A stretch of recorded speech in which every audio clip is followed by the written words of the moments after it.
Bunnings is a popular do-it-yourself or DIY hardware store brand that is beloved for its tools and do-it-yourself solutions. However, a recent business decision made by this company resulted in a loss of over $1 billion.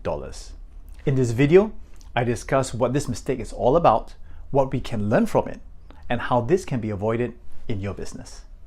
I will be right back.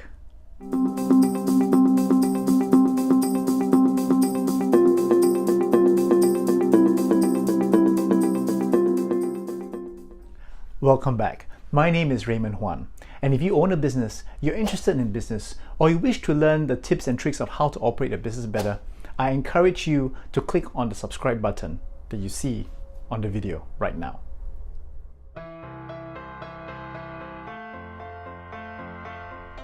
Founded in Australia in 1887, Bunnings Warehouse is a household hardware store that operates over 300 branches all over Australia and employs over 30,000 people.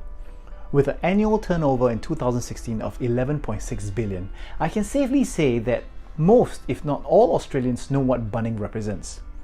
But what made Bunnings successful in Australia?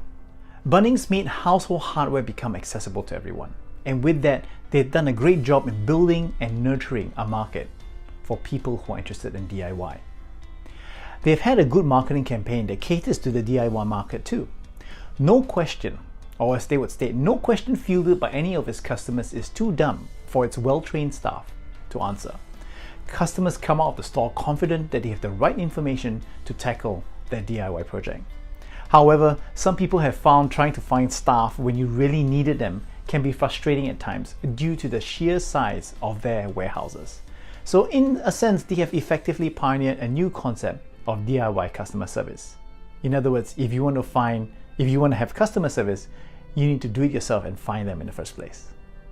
And more importantly, Bunnings has made sure that they have the products that cater to what the market wants to get the job done. So it's with most successful businesses who are successful that they get the impression that once they are successful in a market, they can easily replicate the success in another market. I mean, look at McDonald's. They did pretty well in doing almost the same thing all over the world. So if it could work for McDonald's, why wouldn't it work for Bunnings? With that thought process, they did exactly that. They bought over a range of stores in the United Kingdom to give them an immediate presence and replicated the Australian model into the United Kingdom, expecting that the business and the profit would start rolling in. But what happened was a series of bad decisions that resulted in a $1.3 billion write-down for the company.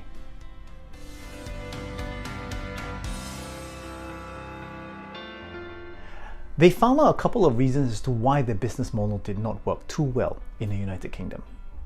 Firstly, unlike Australian customers, their UK counterparts wanted things done for them rather than to do it themselves. Now, the Australians are into the DIY or do-it-yourself market, whereas in the United Kingdom, it's a preference for DIFM, or do it for me. So you can imagine that a DIY shop in a DIFM market would not function too well, especially if it purely mimics the Bunnings concepts here in Australia. Secondly, people in the United Kingdom want to see aisles and displays that provide information and inspiration for home projects, and buy the finished products rather than the tools and the parts that one would need to work on them. Bunnings provided the tools, but not the finished concept of what the tool can do. So in a way, they were selling the hammer, but not what the hammer can do, or the hole that they were looking out for. They have little interest in outdoor furniture or barbecue grills, products that are very popular in Australia, but not so in the UK. And one reason could be because of the weather. For example, the number of days of rainfall in the city of Brisbane in Australia is about 89 days in a year. Compare that to the United Kingdom of 133 days of rainfall in a year. That represents another month and a half of pure rainy days in any given year in the United Kingdom. With that, it is not surprising that outdoor furnishing, outdoor barbecues are generally not that enthusiastically received as opposed in Australia. The Bunnings brand is literally unknown in the United Kingdom. So when you're coming into the market with a strong presence of stores, all at one time, it did not do Bunnings any favors. If your brand is not known in a market, prudence dictates that you enter a market in a way that is measurable and you can measure the response the market has towards your products, and from there expand accordingly. Bunnings paid top dollar for a chain of existing hardware stores that people questioned the profitability of those stores in the first place. And from there they replicated their model from Australia to the United Kingdom. So while Bunnings Australia's business model fits the Australian market, it cannot be said for the same in the United Kingdom, as there will seem to be a mismatch between what customers want in the UK as to opposed to what the customers wanted in Australia. Their product lines, store layout, displays didn't entice the customers to purchase.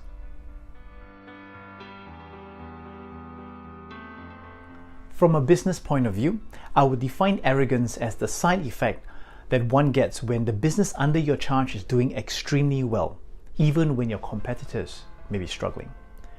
This disease of arrogance has a side effect, like assuming that your business model will work somewhere else and that you would find the market research to focus on the information that supports your case rather than getting an accurate picture.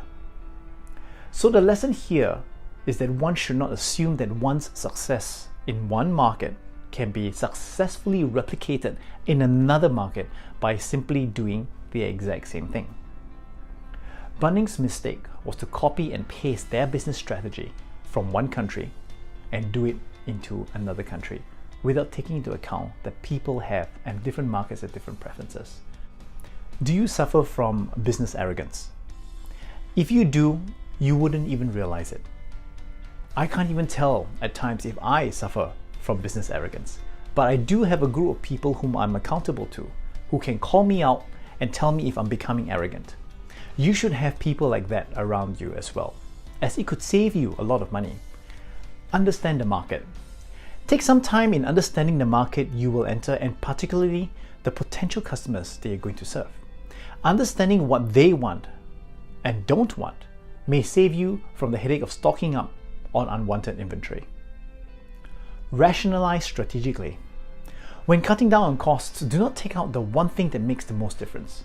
When Bunnings entered the UK market, it promised them the widest range, the lowest prices, and the best service available. But when they realized that the business was not performing as they projected, they opted to cut down on staff numbers in their UK operations. And that's just the ingredients to directly impact on their best service pledge. So if you make a promise to your customers, do everything you can to be the best in that, as the market would judge you for that if you're not able to fulfill it. If you're interested to know more about what a business has to go through when facing exponential growth, you can download the first chapter of the book from 20k to 2 million in 2 years absolutely free by visiting my website, shown to you right now. The chapter talks about the differences between a good and a great business and puts out questions that make you consider how you can turn your business from good to great. Thank you for watching this video, and I hope to catch up with you again very soon.